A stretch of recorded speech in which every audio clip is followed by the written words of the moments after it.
Fala aí galera, tudo beleza? Aqui é o professor Thiago com mais uma aula de álgebra para vocês e hoje a gente vai falar sobre regra de 3. Primeiro a gente vai ver uma introdução breve e uma motivação e depois a gente vai dar uma definição de quando coisas são proporcionais e como que a regra de 3 se aplica a isso, ok? Então primeiro vamos falar um pouquinho sobre a regra de 3 em si.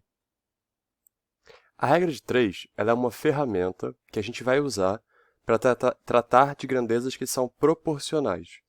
Então, toda vez que uma grandeza for proporcional, a gente vai poder usar a regra de 3 e alguns dados para poder determinar o valor de uma dessas outras grandezas. Então, como assim? Vamos ver um exemplo. Então, aqui eu coloquei um exemplo que a gente consegue resolver sem usar a regra de 3. Vamos ler. Se Pedro gastou R$ 24,00 comprando 8 latinhas de refrigerante para uma festa, quantas latinhas ele poderia comprar pelo mesmo preço com R$ 36,00? Nessa questão daqui, se a gente tentar pensar um pouco de uma forma de resolver sem usar a regra de 3, sem saber o que é a ferramenta da regra de 3, a gente pode tentar pensar da seguinte forma. Eu sei que 8 latinhas custaram R$ 24,00, né? Então eu posso montar uma equação do primeiro grau com essa informação. Se eu falar que x é o preço da latinha, então eu vou chamar de x o preço da latinha. Eu posso resolver essa questão da seguinte forma. Eu posso falar que 8 vezes o preço da latinha, então 8x, custou R$ 24,00. Então 8x é igual a 24, certo? Então se eu dividir dos dois lados por 8, eu vou ter o valor do preço da latinha. 24 dividido por 8 dá justamente 3. Então cada latinha custou R$ 3,00. Então eu sei que se cada latinha custou R$ 3,00, quantas latinhas eu consigo comprar com R$ 36,00? É só eu pegar 36 e dividir pelo preço, que é o valor do dinheiro que eu tenho, e dividir pelo valor do preço de cada latinha. Então, se eu dividir o dinheiro total que eu tenho pelo preço de cada latinha, isso aqui vai me dar o número de latinhas que eu consigo comprar com esse dinheiro, que é justamente 12 latinhas, ok? Então, essa seria uma forma de resolver essa questão usando a matéria que a gente já aprendeu, que é usando a matéria de equações do primeiro grau. O que a gente fez? Primeiro, a gente encontrou o valor da razão dessas duas grandezas. Quais grandezas, né? O valor entre o dinheiro que ele gastou e o número total de latinhas, né? Que foi 24 e 8. Quando a gente encontrou essa razão, a gente encontrou o preço de cada latinha. Então, quanto de dinheiro em reais ele vai gastar a cada latinha que ele comprar? Uma vez que a gente tem esse valor, basta a gente dividir o total que a gente tem de dinheiro por esse valor de quanto vai custar cada latinha. Quando a gente fizer essa divisão, a gente vai estar dividindo o nosso dinheiro em quantas porções eu preciso gastar para comprar uma latinha. E assim eu teria aqui o valor da latinha. Se eu tivesse aqui no lugar de 36, se eu tivesse 40, por exemplo, se eu tivesse R$ 40 e eu fosse dividir para comprar latinhas que custam R$ 3, lembra, isso aqui eu só posso comprar um número inteiro de latinhas. Então, na verdade, como 40 não é divisível por 3, o que eu vou fazer? Eu vou fazer essa divisão. Essa divisão vai dar 13, porque 13 vezes 3 é 39, e vai sobrar R$1. Então, isso aqui vai dar 13 latinhas e R$1 de troco.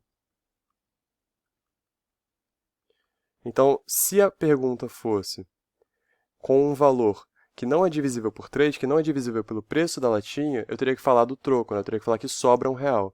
Eu falaria que eu posso comprar 13 latinhas, e na verdade eu poderia acabar a questão aqui, porque a pergunta foi quantas latinhas ele poderia comprar. Eu poderia falar, ele pode comprar 13 latinhas, porque 40 dividido por 3 vai dar 13,33333, aquela dízima periódica.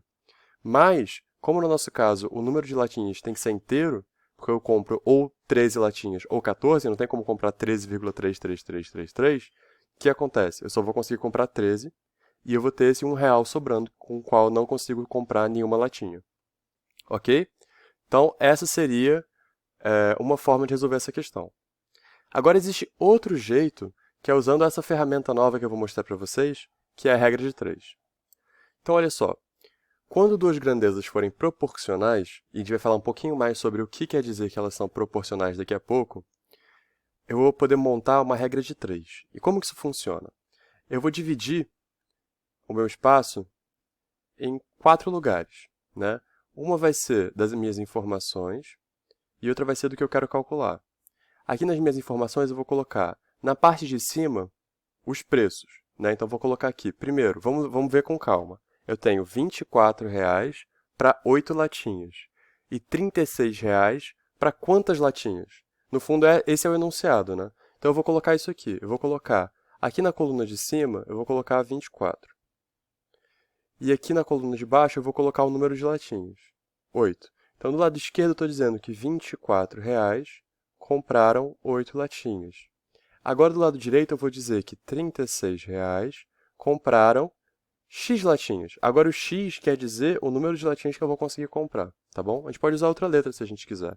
Vamos usar a letra N, por exemplo, para dizer o número de latinhas. Então, agora, olha só. O que isso aqui está me dizendo? Isso aqui, essa tabelinha, é uma forma de você organizar os dados que eles te deram. O que eu coloquei aqui? Aqui em cima, eu coloquei só os preços, né? Então, nessa coluna daqui, eu coloquei só os preços. Na verdade, nessa linha, eu coloquei só os preços. Nessa coluna daqui, eu coloquei os dados que me foram dados. E nessa coluna daqui, eu estou colocando as coisas que eu quero calcular, né? Com 36, quanto eu conseguiria? E se fosse 40, eu coloquei R$ 40,00 que eu tenho para gastar, eu colocaria 40 nesse lugar aqui, ok? Então, o que a gente faz agora para resolver isso? A gente vai igualar essas duas frações. Aqui eu posso interpretar isso como sendo duas frações. Uma delas é 24 sobre 8, e ela tem que ser igual a 36 sobre n. Certo? Então, por que isso é verdade? O que isso aqui está querendo dizer? Né? De onde veio essa tabelinha? Essa ideia da regra de 3, ela surge do fato de que o preço que você vai gastar no total depende da quantidade de latinhas que você vai comprar e do preço de cada latinha. Mas o preço de cada latinha, se não tiver nenhuma promoção, é o mesmo independente de você comprar 8, 12 ou 20 mil latinhas, né? Então, essa razão entre o dinheiro que você gastou e o número de latinhas vai sempre te dar o preço da latinha. Porque se você dividir o dinheiro que você gastou pelo número de latinhas, isso vai ser sempre igual ao preço de cada latinha.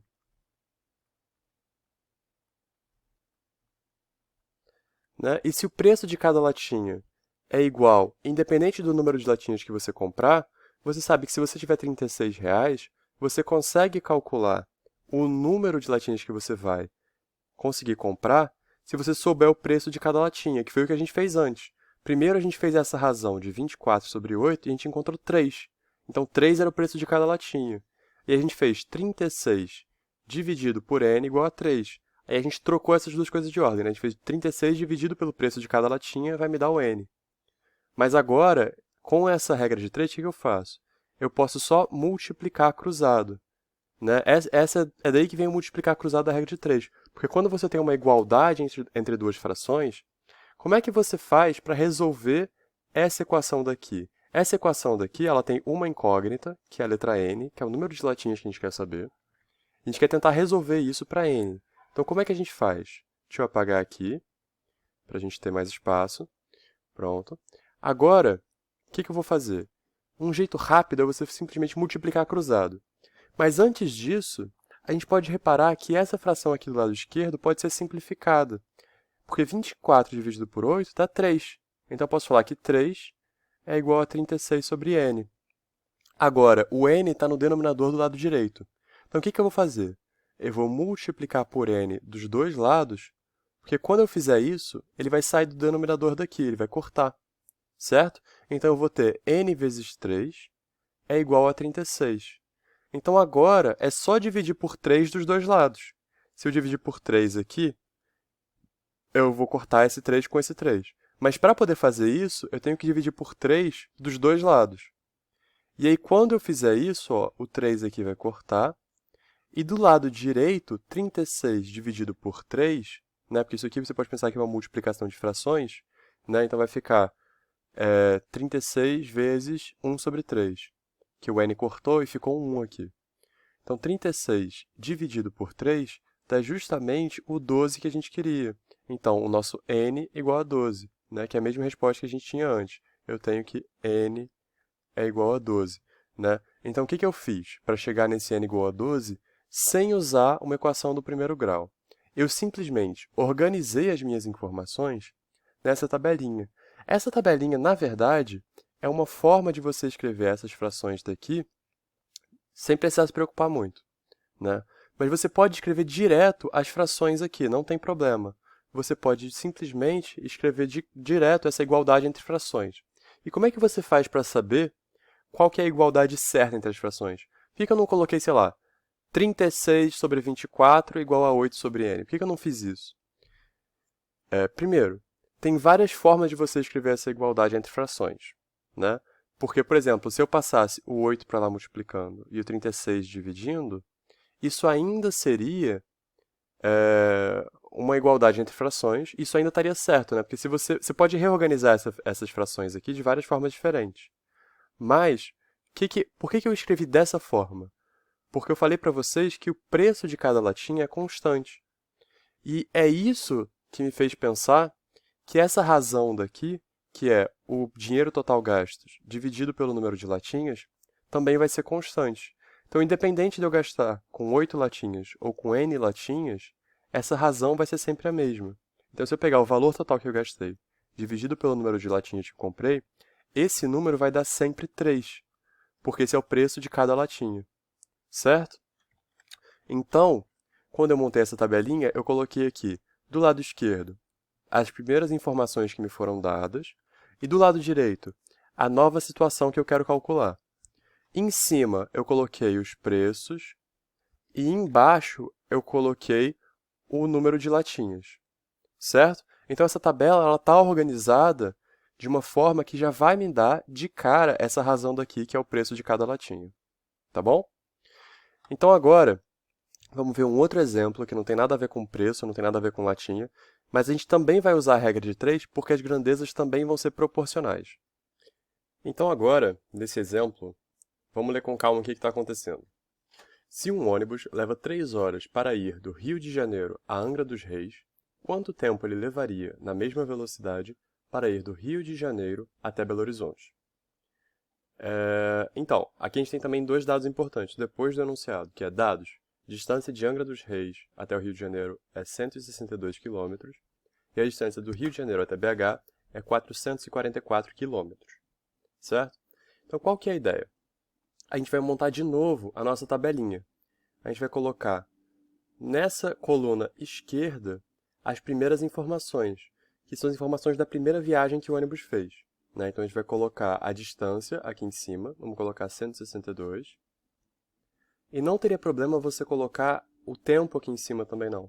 Só que, vamos fazer desse jeito e depois eu vou falar do outro jeito. 162 quilômetros em 3 horas. Agora, 444 quilômetros em quantas horas? Né? Vamos chamar de x aqui o número de horas que o ônibus vai levar para fazer a viagem do Rio de Janeiro até Belo Horizonte. Bom, uma informação importante aqui é o seguinte. Quando você vai montar a tabelinha, se você tivesse colocado 3 aqui em cima, não teria problema. O que você faria? Você colocaria 3 aqui em cima, 162 aqui embaixo, que são as informações que você já tem da primeira viagem. Agora, quando você vai para as informações que você quer calcular, que é justamente o tempo que ele vai demorar para ir do Rio de Janeiro até BH, e você sabe essa distância, você tem que colocar as grandezas que são do mesmo tipo na mesma linha. Como assim?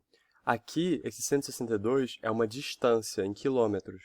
E o 444 também é uma distância em quilômetros. Então, essas duas grandezas, elas são do mesmo tipo, as duas são distâncias, e as duas estão em quilômetros, né? Então, isso aqui está em quilômetro, e isso aqui também está em quilômetro. Ok? Agora, o 3 e o x, os dois vão ser unidades de tempo, e a gente falou que são 3 horas, né? Então, o x também vai estar em horas. Vão ser x horas que a gente vai descobrir, justamente porque da forma como a gente montou essa tabelinha daqui, a gente tem que ter as mesmas unidades em cima e as mesmas unidades embaixo. Eu poderia ter colocado o 3 em cima se eu colocasse o x em cima também. Aí ficaria o 162 embaixo e o 444 embaixo. Não tem problema. Ok? Então, agora que a gente montou a nossa tabelinha, a gente usa essa tabelinha para fazer uma igualdade entre frações. Então, deixa eu fazer isso. Eu vou pegar um pouco de espaço aqui em cima. Então agora, com essa tabelinha daqui, vamos montar a igualdade de frações, né? Eu tenho 162 sobre 3 é igual a 444 sobre x. Então essa daqui é a nossa regrinha de 3. Para resolver ela, a gente pode só multiplicar cruzado. Mas antes disso, essa fração aqui da esquerda também pode ser simplificada. 162 dividido por 3, vamos montar aqui, né, no nosso cantinho, 162 dividido por 3. 1 não dá, 16 dá. 16 dá 15, né? Então vou colocar aqui 15. E isso dá 15 dividido por 3, dá 5, né? Subtraindo aqui, eu vou ficar com 1. 1 desce o 2, né? 12 dividido por 3 dá 4. Então, a divisão de 162 por 3 dá 54, certo? Então, agora eu sei que essa razão aqui está dando 54. Então, eu vou escrever aqui 54, né? Se eu quiser, eu posso colocar aqui sobre 1, não tem problema. É igual a 444 dividido por x. Então, o que eu vou fazer agora? Eu vou passar o x para lá multiplicando e o 54 para cá dividindo, né? Então, eu vou multiplicar por x dos dois lados, eu vou ficar com x do lado esquerdo, e eu vou dividir por 54 dos dois lados. Eu vou ter 444 dividido por 54, certo? A gente pode simplificar esses dois números aqui por 4, né? Aqui embaixo eu tenho... na verdade, a gente pode fazer isso? Não, não pode. Aqui, esse número de baixo aqui não é divisível por 4. Ele é divisível por 2, mas ele não é divisível por 4. Porque eu tenho 40, 44, 48, 52, 56. 54 não é divisível por 4. Então, eu posso simplificar esses dois números dividindo por 2. Eu vou ter x é igual a 222 dividido por 54 dividido por 2. 50 dividido por 2 dá 25. 4 dividido por 2 dá 2. Então, 25 mais 2 dá 27. Eu usei um truque aqui para dividir isso mais facilmente por 2. Para você talvez seja trivial, assim, você não precisa usar truque nenhum. Mas se você achar difícil, você pode fazer aqui 54 dividido por 2 é a mesma coisa que 50 dividido por 2 mais 4 dividido por 2. Essas continhas daqui são bem mais fáceis de fazer do que essa. E eu vou ficar com 25 mais 2, que é justamente a resposta do 27, tá? Que é justamente 54 dividido por 2. Então é só um truque para você fazer isso mais rápido, não precisa saber esse truque não, se você já achar fácil o suficiente. Agora, 2 é divisível por 3, por incrível que pareça, e 27 também. Então eu posso simplificar esses dois aqui por 3 ainda. Vamos fazer essa continha aqui. 222 dividido por 3. 2 não é divisível por 3, 22 é. 22 dá 7 e resta 1. Eu estou fazendo agora um pouco mais rápido. Abaixo 2, 12 dividido por 3 dá 4. Então essa continha aqui em cima, simplificado por 3, vai dar 74. Aqui embaixo, 27 dividido por 3 dá o próprio 9.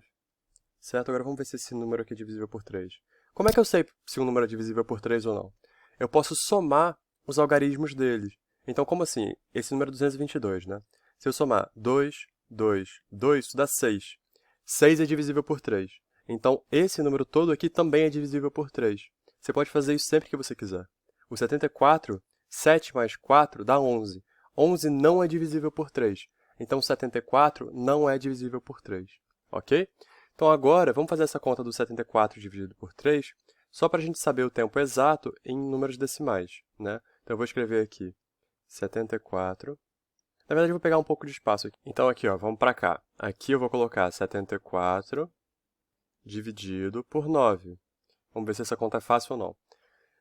74 dividido por 9, quem que é o múltiplo mais próximo aqui? Vocês sabem de cabeça? Se vocês não sabem, não tem problema. Basta você fazer a tabelinha do 9. 9, 18, 27... Tabelinha não, tabuada, né? 36... E para fazer a tabuada do 9 é bem fácil, é só você ir subtraindo uma unidade aqui do lado direito e somando uma unidade aqui do lado esquerdo, ó. Aqui é 0,9, né? Então, se soma 1, vai para 1. Se soma 1, vai para 2. Se soma 1, vai para 3. Aqui você vai subtraindo 1. Então, o próximo vai ser 45. 45. O próximo vai ser 56. O próximo vai ser 64. e... O que eu fiz? O que eu fiz? Não, o próximo vai ser 54, o próximo vai ser 63 e o próximo vai ser 72. Então, o próximo aqui já vai ser maior do que 74, né? O próximo é justamente o 81, que é 9 vezes 9, e é onde a gente pode parar a nossa tabelinha. Porque sempre que você chegar no múltiplo de 9, já é suficiente para você fazer uma divisão. Então, você só precisa saber da tabuada até o 9 para você poder fazer qualquer divisão. Até 9 vezes esse número aqui, né? Que é dividendo. Aqui eu vou ter 74 dividido por 9 vai dar 1, 2, 3, 4, 5, 6, 7, 8, né? E resto 2. Para você chegar daqui até aqui, faltam 2. 2 não dá para dividir por 9, né? Mas 20 décimos a gente pode dividir por 9. Então, eu vou colocar um zero aqui e uma vírgula. 20 dividido por 9, olha só, é o 18, né? É o 18 vai dar justamente o 2 aqui. Mas o resto disso aqui vai ser justamente o próprio 2. E 2 décimos não dá para dividir por 9, mas 20 centésimos dá. Então, 20 centésimos dividido por 9 vai dar a mesma coisa, vai dar 2. E vai ficar sobrando 2 o tempo todo, né? Então, essa continha daqui vai dar uma dízima periódica, né? Vai dar o 8, 8,2222, que a gente pode escrever com uma barrinha aqui em cima, né? E isso aqui está em horas. Então, a gente não pode esquecer de falar que o x, né, que é o que a gente quer saber, são 8,22222 horas. Tudo bem? Então, essa daqui é a resposta da nossa pergunta. A pergunta era quanto tempo a gente levaria para ir do Rio de Janeiro até Belo Horizonte com a mesma velocidade, né? E por que essa tabelinha daqui que a gente fez, nesse caso, também deu certo? Porque se você tem a mesma velocidade, a razão com a qual você percorre uma distância em um dado tempo é sempre a mesma. Então, aqui que a gente consegue ver que, quando as grandezas são proporcionais, a gente tem uma igualdade entre essas frações de novo. Qual que é a proporção aqui? A proporção está entre, se você tem a mesma velocidade, quanto mais tempo você tem percorrendo naquela velocidade, maior a distância que você vai percorrer. Então, em 3 horas, você foi capaz de percorrer 162 quilômetros. Mas em 8,2 horas, você foi capaz de percorrer 444 quilômetros. Ok? Então, a ideia aqui que a gente está usando é o fato de que essas grandezas são proporcionais, e eu sei que elas são proporcionais porque, antes de tudo, antes de começar a resolver esse problema, eu pensei, olha só, eu tenho uma velocidade constante. O que isso quer dizer? Que a razão entre a distância percorrida e o tempo gasto vai ser sempre o mesmo, né? A velocidade é o quê? Qual que é a velocidade desse carinha daqui? A velocidade ele não gastou 162 ele não percorreu 162 quilômetros em 3 horas. Então, quantos quilômetros por hora que ele está se movendo, né? É 162 quilômetros a cada 3 horas. Então, vai ser 162 dividido por 3, que é justamente o 54 que a gente já calculou, né? Então, 162, deixa eu pegar um pouquinho de espaço. Então, 162 quilômetros, né? Porque isso aqui está em quilômetros, dividido por 3 horas, vai ser a mesma coisa que, vamos simplificar os números aqui, né? As letras, elas vão se manter aqui. Os números a gente vai simplificar quando a gente está trabalhando com unidade. E aí a gente já fez essa conta, 162 dividido por 3 vai dar o 54. Isso vai dar 54 quilômetros a cada 1 hora. Ou então, a gente escreve isso daqui como 54 quilômetros por hora, né? Porque 1 hora é a mesma coisa que por hora.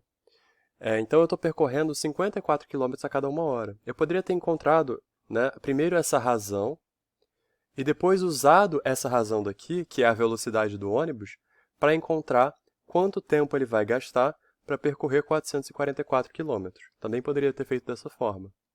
Mas sempre que a gente tiver grandezas que são proporcionais, a gente pode usar essa regra de 3 simples para encontrar um último número, né? E por que ela se chama regra de 3? Porque você sempre vai ter 3 informações, né? Então, aqui, 1, 2, 3. Você tem 3 informações e você quer encontrar uma quarta, né? Então, por isso que ela chama regra de 3. Porque você tem 3 e você encontra a última informação. Então, eu estou mostrando para vocês dois exemplos. E agora, eu vou terminar a aula e eu vou deixar para vocês um exercício, tá? Eu quero que vocês, nesse exercício, tentem resolver de duas formas. Eu quero que vocês primeiro tentem resolver usando a regrinha de 3. Vocês podem resolver montando essa tabelinha daqui, e depois igualando as duas frações e resolvendo para isolar o x, para tentar encontrar quem é o valor do x. E depois, eu quero que vocês tentem resolver encontrando quem é essa razão constante e depois usando essa razão constante para encontrar quem é o valor da incógnita, tá? Então, eu vou deixar aqui o exercício. Então, agora, vamos ler essa questão juntos, que vai ser o exercício que eu vou deixar para vocês. Eu vou dar um V0 para vocês, eu vou tentar ajudar vocês um pouquinho, e aí depois eu vou deixar vocês terminarem de resolver. O exercício está dizendo o seguinte: Marcos comeu 72 gramas de chocolate e calculou que ingeriu 180 quilocalorias. Se a barra inteira tem 150 gramas, quantas quilocalorias tem a barra de chocolate? Né? Então, o que a gente está vendo aqui? Primeiro de tudo, quais são as grandezas que a gente está trabalhando? A gente está trabalhando com o peso do chocolate, né, que são 72 gramas aqui, e o valor energético dele, que são as quilocalorias, que estão escritas aqui. Ok? Essas são as duas grandezas. E aí depois eu vou mexer com uma delas, eu vou aumentar o valor do peso, e eu quero saber qual é o valor desse novo peso, dessas novas quilocalorias, certo? Essas duas grandezas aqui são proporcionais? Como é que a gente pode saber isso?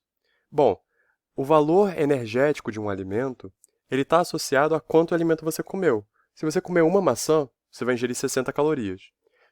Na verdade, quilocalorias.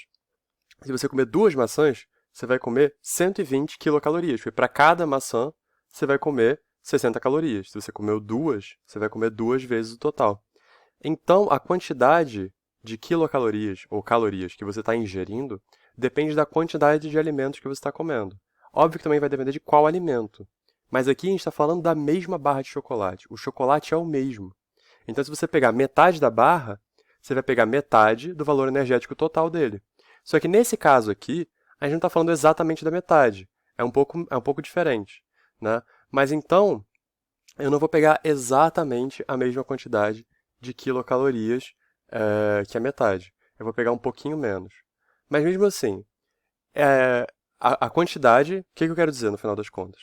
Que o valor energético que você está ingerindo, né, as calorias que você está ingerindo, são proporcionais à quantidade de alimento que você ingeriu. Então, esses 180 quilocalorias é proporcional a essa quantidade de calorias que você ingeriu aqui. Certo? Essas duas coisas vão ter uma razão que é constante. Porque se você dobrar a quantidade que você comeu, se você dobrar esse número aqui de gramas, você vai dobrar essa quantidade de quilocalorias. Isso quer dizer ser proporcional. Quer dizer que quando você dobra uma coisa, o outro também dobra. Se você multiplicar uma das grandezas por qualquer número, para a razão se manter a mesma, você vai ter que multiplicar essa mesma grandeza, a outra grandeza, pelo mesmo número. Né? Então, o que eu estou dizendo? Eu estou dizendo que 180 dividido por 72, né, que é 180 quilocalorias dividido por 72 gramas, vai ser uma razão que é constante para qualquer quantidade de chocolate que você pegar. Né? Ou seja, se você pegasse, ao invés de você pegar 72 gramas, se você pegasse 50 gramas, né, essa razão daqui vai ter que ser a mesma. Então, o valor de quilocalorias que você vai ingerir vai ser proporcional a essa constante daqui, ó. Por quê? Eu sei que justamente, né, 180 dividido por 102 vai dar justamente quantas quilocalorias eu estou ingerindo por grama. Então, essa constante daqui, ela vai medir quantas quilocalorias eu estou ingerindo a cada grama. Então, esse valor dessa constante daqui vai ser o que vai me ajudar a resolver o problema. Ok? Então, o que eu quero que vocês façam? Eu quero que vocês resolvam esse problema de duas formas. Lembra, uma das formas vai ser, primeiro, montar a tabelinha. Né? Então, você vai montar a tabelinha aqui. E aí, aqui em cima, desse lado esquerdo aqui, você vai colocar, primeiro, as informações que você já tem, né? Que são as informações do 72 e do 180.